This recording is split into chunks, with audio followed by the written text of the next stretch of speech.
A proposta, por exemplo, que o Flamengo teria feito para levar o Jeromel, ela você não pode levar em consideração se você é dirigente do Grêmio. Trocá-lo pelo Donati, mais uma quantia pequena de R$1 milhão em dinheiro, como é que você propõe algo assim? Claro, o Flamengo está no seu direito, a proposta basta o Grêmio dizer não. Mas será que o Flamengo imaginava mesmo que o Grêmio ia dizer, não, tá aí, vou trocar. Vou pegar o Donati mais esse R$1 milhão aí e você leva o Jeromel. O Grêmio disse, não, não faço. Por mais que o salário proposto ao Jeromel seja muito tentador e haverá até reunião do empresário do Jeromel e da direção do Grêmio para estabelecer exatamente essa realidade. O Jeromel renovou o contrato no ano passado por um salário muito legal para o cenário nacional, é longo até 2019, então o Grêmio está defendido por um instrumento juridicamente perfeito, é um contrato em vigor, ele é bom, ele valoriza o zagueiro. O zagueiro tem o seu nome cogitado até no mercado do exterior, mas também por clubes como o Flamengo. O Grêmio não reforçaria o Flamengo numa Libertadores. Tudo isso vai ser conversado. Então a parte legal é essa, Jader. Os jogadores do time titular da Copa do Brasil estão todos mantidos. Mas o Douglas, na entrevista dele, o Jeromel, na entrevista dele semana passada, e o Renato Portaluppi, os três pediram reforços à direção do Grêmio. Não parece que sejam textos cada um por si. Da maneira como foi feito, Jeromel mais Renato mais Douglas, isso parece bem articulado, conversado entre as partes, né? E a direção do Grêmio ainda não se manifestou, embora seja óbvio que o Grêmio está procurando reforços. O que lhe falta é a chamada La Plata. E até em cima disso, amigos, esse discurso que tem sido público agora, né, reiterado, Jeromel, Douglas, Renato, a própria questão envolvendo o zagueiro, vocês imaginam que possa dar uma atrapalhada nesse andamento inicial do Grêmio? Lidar com uma situação como essa, não tem dinheiro e precisa reforçar elenco para dar uma resposta numa Libertadores? Eu acho que para a Libertadores o Grêmio precisa de mais gente. Ainda mais se comparar o time do Grêmio, que é um bom time, mas se você observar, comparar o elenco do Grêmio com o elenco do Flamengo, do Palmeiras, do próprio Atlético Mineiro, o time pode estar próximo, mas o elenco está distante. Para a Libertadores faz muita diferença. Tem o tempo até março para enxertar gente nesse elenco do Grêmio. Dá tempo ainda, mas tem que mexer. A diretoria tem que encorpar, né? Não é mexer, tem que encorpar. Tem tentado e tem dado, não falar só azar, mas assim, não tem conseguido alguns nomes até que já estavam próximos de serem contratados e aí surgiu problemas da lesão que não sabiam e aí descobriram e acharam melhor realmente não contratar. E aí vai ficando também, o tempo vai passando, as suas opções no mercado vão diminuindo e vão sobrando aquelas realmente de maior vulto, né, financeiro. E aí aparece o problema de quase toda a equipe brasileira que não tem tanto poderio financeiro para poder chegar e buscar, principalmente na América do Sul, que é o local onde os brasileiros têm buscado mais, né? Quando não consegue no mercado interno, vai no mercado sul-americano. O episódio Jeromel, até que ponto pode atrapalhar esse início de caminhada, esse início de temporada, se é que vai atrapalhar alguma coisa? Eu acho que não atrapalha. Não? Eu acho que não. A não ser que haja uma indefinição com o jogador, que não se coloque para ele a situação clara. Mas pelo que o Maurício falou, ele tem contrato, o contrato é longo e é bom. Eu perguntei para ele anteontem, antes do jogo, na véspera do jogo, na zona mista da seleção, e ele disse que o próprio Tite falou para ele, olha, jogue muito no seu clube, nós estamos observando, ele foi convocado jogando pelo Grêmio, está exposto, está jogando Libertadores, a não ser que haja que ele não sinta clareza das pessoas da direção do Grêmio, aí pode ser que atrapalhe, mas essa proposta, o Jeromel não tem nem como pedir para que o Grêmio aceite, por exemplo. Ontem, por exemplo, a gente falou aqui no programa que parecia muito claro o detalhe. O Grêmio ajustar com o Jeromel, com o seu empresário, enfim, com o seu representante. O Maurício pode até confirmar, e não sei se ele tem a mesma opinião, mas parece muito claro que o Grêmio precisa apenas ajustar esse ponto, né, Maurício? De dar essa valorização, mesmo que ela seja uma valorização pequena dentro desse contrato já vigente do Jeromel, para que as coisas continuem sendo tocadas da forma mais natural possível. Se é que vai haver também essa valorização por parte do Grêmio com relação ao jogador, de dar um valor a mais para ele, ou sentar, conversar e encerrar o assunto.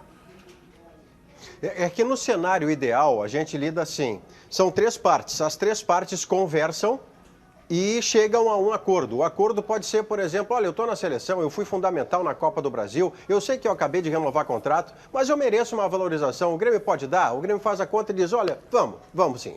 Mas se isto não acontece, se o Grêmio se sente impedido de fazer isso porque já está com as suas contas todas no limite, o Grêmio está defendido por um instrumento juridicamente perfeito chamado contrato.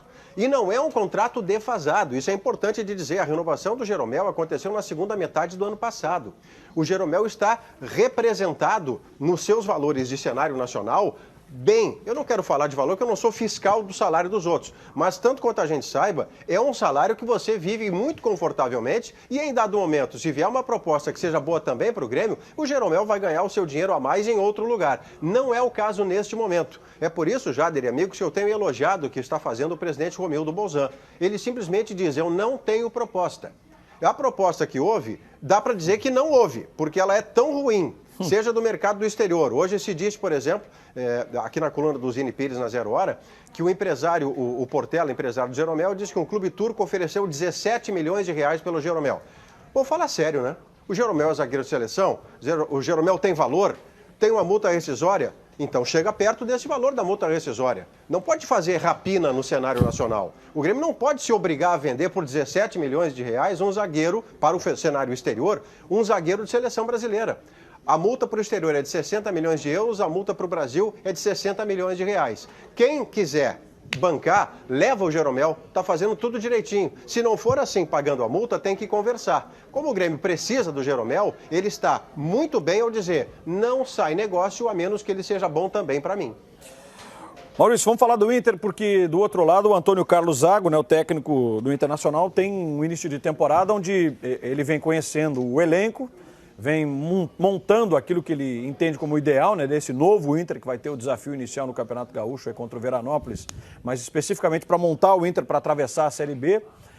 Quais são as principais dificuldades que você vê desse início de trabalho do Antônio Carlos e aquilo que vai fazendo com que o torcedor do Inter comece a imaginar assim, dentro de um cenário relativamente normal, né? Poxa vida, o Inter vai se ajustar, vai ser um time competitivo a ponto de brigar fácil para subir para a Série A mais uma vez, ou no Campeonato Gaúcho de manter essa hegemonia. Como é que você está vendo esse início de começo de trabalho, digamos assim, do Antônio Carlos Zago? Jader, tudo está por fazer no Internacional de 2017. A amostragem do jogo treino contra o Tubarão, que foram 4 partes de 30 minutos, o Tubarão foi melhor do que o Inter nos 4 tempos de jogo. Só que aí entra o que nós estávamos falando aí na mesa antes. O Tubarão já treina há mais tempo, já fez 5 jogos treino. Entre jogos e jogos treino, já fez 5 neste ano. Subiu da Série B para a Série A do Catarinense, está em melhor condição física. Independentemente do resultado, até ganhou de 2-1 o jogo treino, mas não é o placar que vai fazer essa diferença. O desempenho do Tubarão foi melhor do que o do Internacional.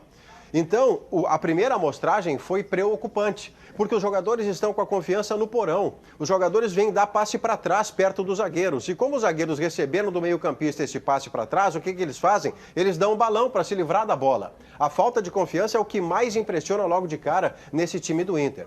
Não dá para dizer que já haja um time titular, porque o Antônio Carlos Zago não tem base do ano passado. Ele não pode usar como base um time que foi rebaixado para a Série B. Então ele começa do zero. Tanto é que no treinamento de hoje de manhã, as 3 modificações que ele fez no time titular resgataram jogadores que no primeiro momento estavam, se não descartados, estavam não priorizados. O Paulão treinou entre os titulares na zaga, o Andrigo, que foi melhor do gauchão do ano passado, voltou a ser titular hoje, e lá na frente entrou o Ailon, que fez o único gol do Internacional nesse jogo treino da última terça-feira. Não dá para dizer que estarão em campo contra o Veranópolis, porque não há time titular. Há uma experiência em andamento, o Antônio Carlos partindo do zero, como eu disse, para chegar num time que represente ao torcedor, que é muito diferente do ano passado. Porque nada do ano passado pode servir como base, só como não fazer. E a grande diferença aqui é também o retorno do D'Alessandro. No primeiro momento desse jogo treino, a bola mal chegou no D'Alessandro. Não só porque bem marcado, mas porque o serviço de passe dos volantes não veio, porque não tinha passagem dos laterais, porque o passe era muito para trás e nem chegava no D'Alessandro. Então estas coisas todas são as tarefas mais imediatas do Antônio Carlos Zago. Antes da questão tática ou técnica, eu diria que o quesito confiança é aquele que o Zago vai ter que tratar mais detalhadamente.